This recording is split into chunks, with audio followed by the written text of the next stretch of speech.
So I was going to make this video a couple of days ago, but I didn't really get to it until today, and that is we're gonna look at 5 teams that I think are gonna be very optimistic about their season after week number 1, and then 5 teams that are already a little bit concerned of how their season is gonna go after week number 1. Now, I've said before where it is very easy to overreact after what happened in week 1 of the MLS regular season because it's a very small sample size, and that we've seen it before where teams usually get off to a good start in the first week. It doesn't really reflect on how their season is going to go, and the vice versa could be true about how teams could have a disastrous start in their first game of the season and they turns out to be fine for the rest of the season. But again, I think today I'll take a look at these 5 teams that I think after what they saw of their team on the opening weekend, they definitely have some rights to be optimistic. And the same goes with when I talk about those teams that have already maybe have some concern heading into the first week. And I feel like it's actually easier to talk about teams that is optimistic compared to teams that is actually concerned, because I really don't think there's a lot of teams that I would say that is going to be concerned after week number 1. So in some way, I kind of had to nitpick in terms of some of the teams that I've picked here. But there was definitely a lot of choices I could have put here on the left side, and I might even give a little bit of an honorable mention after I talk about the teams that is optimistic after watching their team play in the opening weekend. So we start off with number 1, and by the way, this is not a ranking system. This is just a list. We'll start with the Columbus Crew, who, Crew fans, they definitely have rights to be optimistic after their impressive performance against the Vancouver Whitecaps. Now, granted, that was a game where the Whitecaps, you can clearly see that they were not ready to be facing in that first game. But at the same time, you got to give credit to the Columbus Crew. I mean, they look like a team that were back to their MLS Cup winning kind of form like they did a couple of years ago. And if this is going to be the Crew team that we're going to see for the rest of the season, there could be a chance that they could be a contender in the Eastern Conference after an impressive performance that they had against the Whitecaps. Now, number 2, it's Nashville SC. So this is probably the team that I think out of all these teams, if I would have done a ranking, I would say Nashville fans are probably the most optimistic after week number 1, because they go into Seattle on a cold, rainy night and was able to not only pass the first litmus test in terms of facing a Western Conference foe, but also get all 3 points and really sends a message to the rest of the league that they are definitely a contender. Now, one thing I also will say about Nashville that I actually forgot to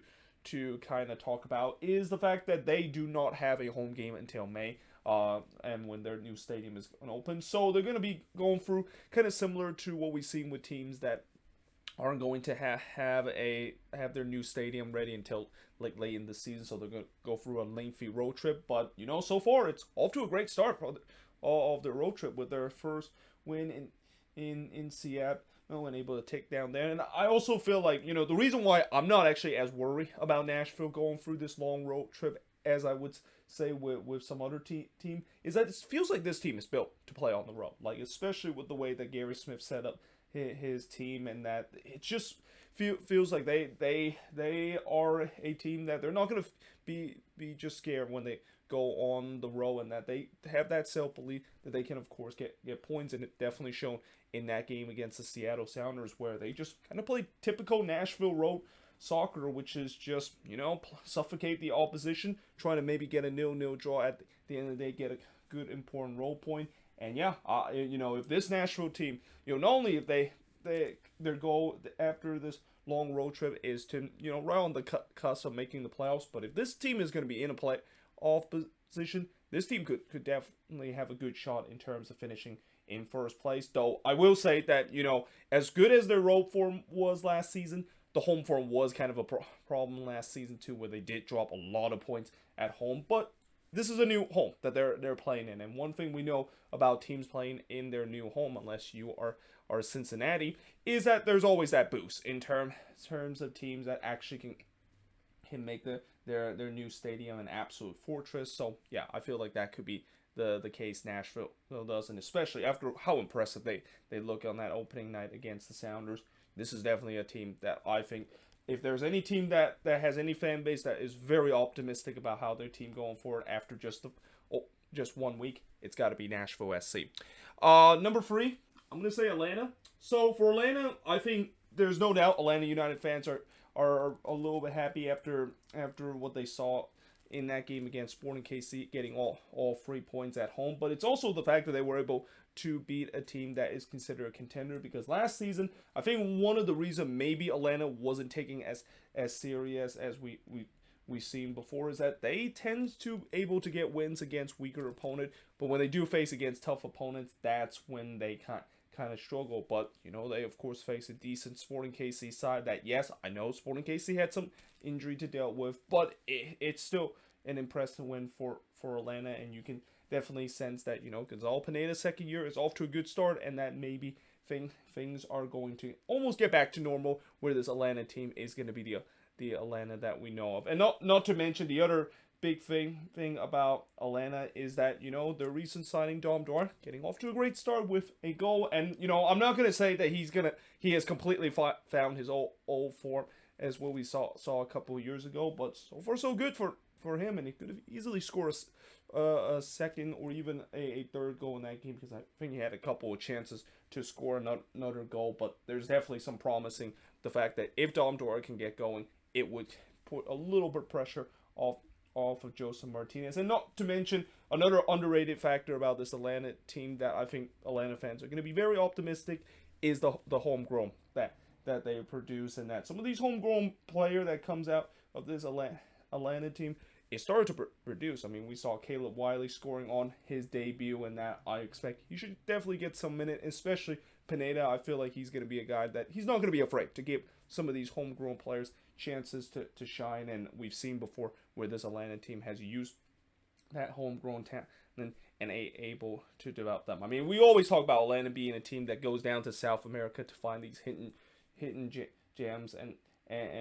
really just kind of splash the cash, but this is also a team that is very underrated in terms of the homegrown talent and producing those two. But now number 4, it's Atlanta's main rival, or so-called main rival, that is Orlando City. And again, for Orlando fans, I think they're very optimistic because, in that game against Montreal, they definitely looked good, and there was time where there was some flashes of that 2020 Orlando City side where it was one of the most fun teams to watch in the league history, and that certainly with what Orlando has done this off season and some of the move that they have, especially improving that attack, it's definitely paving dividend. Now, I will say that they did face against a Montreal team that kind of had a bit let down, but it's still a team that it's not easy to play, and that so far they already got off to a good start in a season where Orlando definitely had some big expectation heading into this upcoming season. And then finally, speaking of big expectation and fans that maybe is optimistic after the first week and feel like they're back to being the best, is LAFC. And it's no surprise that they end up onto this list. I mean, after they completely throttled the Colorado Rapids, and especially Carlos Vela. In that game, he looked like the Carlos Vela we saw in 2019. And if this is the Carlos Vela we saw from 2019, watch out. This LAFC team is going to be a very, very, very dangerous team. And that, again, I think for LAFC fans, they hope that maybe Vela can continue this for me. I know one game is a small sample size, but it's definitely a great start for him, and especially that defense that we saw in that game, which was something that I've talked about being a weakness. Oh, they did a good job in terms of shutting down that Colorado attack, though. That being said, it does also kind of comes with a caveat that, the Rapids were a team that clearly they didn't want to be there. They're still suffering from that embarrassing loss against Comunicaciones in CCL, and the Rapids attack isn't really considered the most lethal in the league, but still, with how dominant LAFC look in that game, that really kind of reminds you of the LAFC that you saw back in 2019 and 2018, where they were really a team that was a force to be reckoned with. And let's see if they can, of course, continue after that dominant performance. They have a lot of fans being optimistic that they are definitely back to be a Western Conference contender. Now, also some honorable mention, as I mentioned, I didn't put here on the honorable mention part, but honorable mention I will say goes to Austin FC, where again, Austin fans is another fan base that is very optimistic about that team. I mean, I know they're probably going to be optimistic in a way where they finally were able to see their team just splash out the goals, and I know for sure that they're not going to score 5 goals every single week. And it also has that caveat, the fact that they were playing against FC Cincinnati, which, yeah, you know, when you play against FC Cincinnati, it's kind of, it's supposed to be an automatic win for you. But again, with the way that how their attack, of course, have looked, and especially one guy that I mentioned is going to have a comeback player of the year kind of way, with Cecilio Dominguez getting 2 goals in that game. There's some optimists that maybe this Austin team, especially on the attack, that was a big issue for them last season, has figured it out. But again, this is a game that they'll definitely be optimistic that it's going to be better in the first season, but they know that it's not going to be like this every single week where they score like 5 goals every single week. And then the other team that actually did not get a win, and I think this is the only team that did not get a win on the opening weekend that are rightfully be optimistic, is Minnesota United. And I'm not gonna lie, I actually are feeling a little bit optimistic after watching that team play against the Union. I mean, I know for me, I never tends to be very optimistic about my team. I tend to take a pessimistic view, but after watching that performance, yeah, maybe I might have underestimated the team a little bit. Though I will say that I have also heard recently they're once again going through a bit of an injury crisis, and also one of the guy that was the star performance in that draw against the Union in Kervin Arriaga, yeah, he's not going to be there in that opening game against Nashville SC, and I think that will also be a good litmus test to see whether or not if this Minnesota team is actually a team that could compete in the Western Conference. But after that impressive draw and able to come away with a point, which is something that it's hard to come by when you go to Philly and play against the Union at Subaru Park. Yeah, that was definitely impressive, and there's definitely optimism that, yeah, maybe the Loons will actually do well this season, and maybe we underestimate the fact that they're not as bad as what we thought it was going to be heading into this season. But now let's talk about teams that I think there should be some concern. And the first team, yeah, it's going to be FC Cincinnati. And I mean, it's easy to say that their fan base are thinking this is going to be another wooden spoon year after their first game against Austin. Though I will say that, if there is some silver lining, I would say, for Cincinnati fans, is that, the scoreline, it really could have been different if they actually done better in terms of their finishing, because I know sometimes when you see that kind of scoreline, you think it's kind of a one-sided affair. It really wasn't. I mean, there was chances that Cincinnati has in that game against Austin FC, and if they were able to put away those chances, maybe the scoreline wouldn't be as lopsided as what we saw. But then also the big issue for Cincinnati in this game, as it was the case throughout their life in MLS, is the defense and goalkeeping. And my word, the defense was just absolutely garbage. And also the goalkeeping too, where Ali Khan had a nightmare debut with Cincinnati. And I will say that, hopefully he'll bounce back after this. I mean, I know already Cincinnati fans are saying that he's even worse than Titon and Vermeer in goal. But, again, just this is only one game. And, all goalkeeper tends to have a bad game, and that I know there's also that saying, the first impression is definitely good, and certainly for Alec Khan, that was probably the worst first impression that he could make in terms of the Cincinnati fans. But, if he can bounce back in these next couple of games, maybe this team is not going to be looking like a mess that they were in the first week and are already occupied the wooden spoon spot after the first week. And number 2, and this was coming with me talking about the San Jose Earthquakes as the team that is concerned. And I will say that, I think in some way the Quakes actually are a little bit more concerned than what FC Cincinnati is. Because at least with Cincinnati, as I said, the silver lining is the fact that their attack seems to be clicking. If they were a little bit better in terms of finishing, the game could have been a little bit different. I can't say the same thing about the Quakes. I mean, I can't really find any silver lining besides the fact that, for Almeida, I mean, I just feel like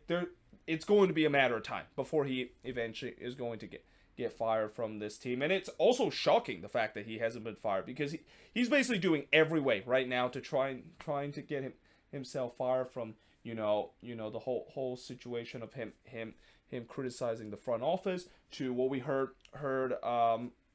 during the game against the Red Bulls, where he actually got into kind of a bit of a shouting match with one of the Quakes fan in the last couple of minutes, to of course praise the fact that Hector Herrera going to the Houston Dynamo was a good move for that team, which, if you're a head coach that is praising another team, yeah, that's not really a good look, and that's also a sign that you just don't want to be there. And not to mention the fact that again, the formation that Almeida is putting, I've said it before, and I'm going to say it again, he is basically sabotaging this team in a way where he just doesn't care anymore, and he is daring that front office to get rid of him. And as I said,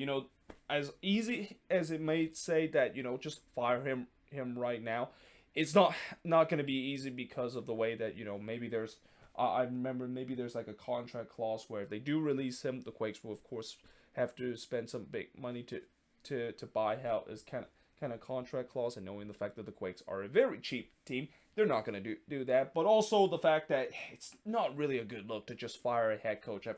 after like the first game. I mean, if you're going to do that, why not do that in the off season? So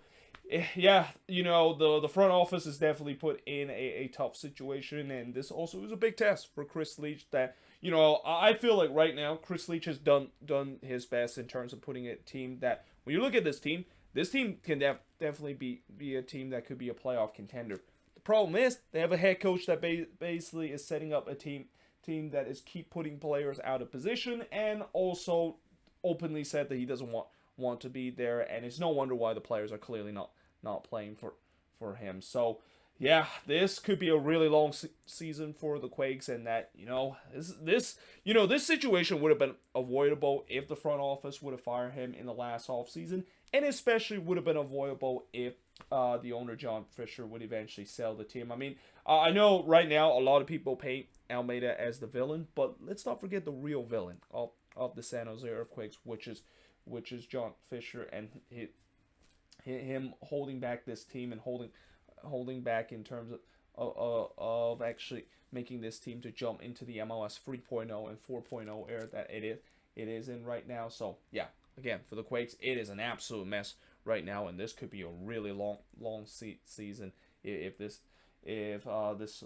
does not work out. Yeah, and I don't see things are going to work out. I mean, Almeida is still going to play that formation that he likes to desire, and the fact that he's, unless if the front office really going to let him go,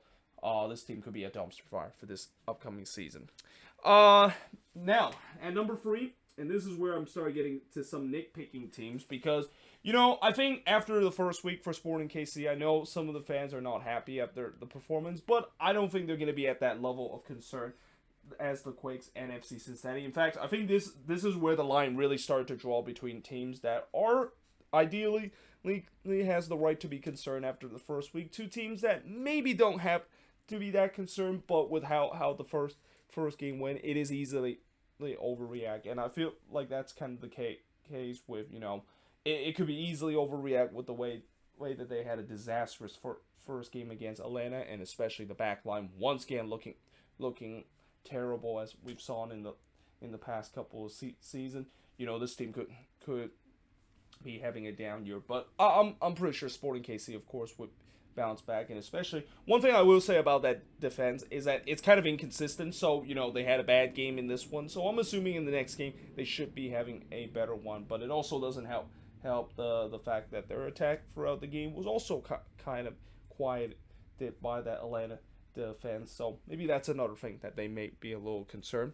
And then at number 4, it's the Colorado Rapids. And again, I said before I give them a pass after the first week because of what happened in that game against Comunicaciones, and that you can clearly see. Not only, we talk about CCL hangover. Usually, sometime when we talk about CCL hangover, it's usually a good thing where a team had a monumentous win, and then they kind of had that hangover and weren't really prepared for for the first game of the season in the regular season. Well, for this case, unfortunately for the Rapids, they had the CCL hangover in the worst way, which is the one that they just suffer an embarrassing loss and they can't really get out of their system to prepare themselves for the next game. And that's what we got in that game against LAFC. Like, they were completely flat in that game, and that, hopefully they'll pick themselves back up. I mean, if there's a team that really needs 1 week to regroup, it's got to be the Colorado Rapids, and we'll see if this team can, of course, regroup after this in the next game, because I think maybe after the next game, that's when maybe the fan base might have a little concern, and especially I think they're already concerned with the way that they're also kind of in the same situation as the Quakes are, where they're very frustrated with their ownership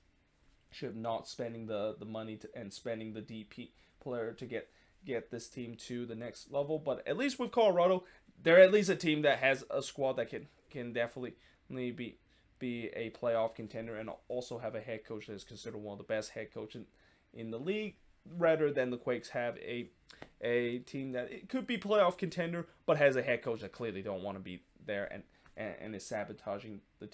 team to make sure they finish dead last in the standings. And then finally at number 5, it's going to be the Vancouver Whitecaps. So again, I talked about how the Whitecaps, they were clearly not ready, and again, I feel like it's going to take maybe a couple of games, and that this maybe is good for the Whitecaps and good for Sartini to realize that, hey, now that all those good vibe is over, let's see how, of course, you're going to rebound. But again, I think the thing that I will say that was a little concern for the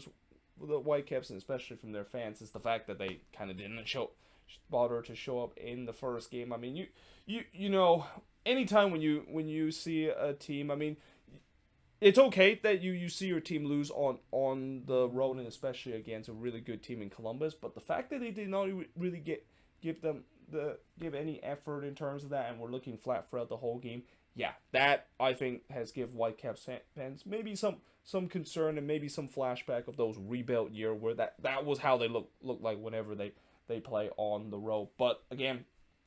maybe this is just one game, and again, this might be good for Sartini with the way that, this is a good chance to now see the measuring stick of the fact that whether can he, of course, overcome adversity that, last season when he took charge of this team as an interim head coach, he didn't really have to face a lot of that. But either way, hope you guys enjoy this video. If you do, make sure you guys leave a like, smash the subscribe button. Let me know in the comments below, what do you think of the team I put here on the list, and if there's any team that I forgot to put on here on this list, let me know in the comments below. But yeah, hope you guys enjoy this video. If you do, make sure you guys leave a like, smash the subscribe button, and yeah, I of course will see you guys next time.